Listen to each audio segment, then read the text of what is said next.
Herkese merhaba arkadaşlar, kanalımıza hoş geldiniz. En vefalı ünlü, Türkiye'de ve dünyada milyonlarca hayranı olan Hande Erçel'in kendisine gösterilen sevginin boşuna olmadığını bugün bir kez daha gösterdi. Akın akın özünü annesinin cenaze törenine giden Erçel, birçok ünlülerin katılmadığı törende kameralara öyle bir şekilde yakalandı ki, görenler Hande Erçel en vefalı ünlü çıktı yorumunda bulundu. I work hard each and every day. I get lost in the words I say.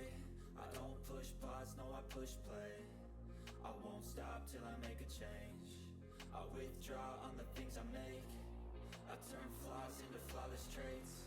I build tall, never capped in space. I won't stop till I hear him say, la, la, la, la.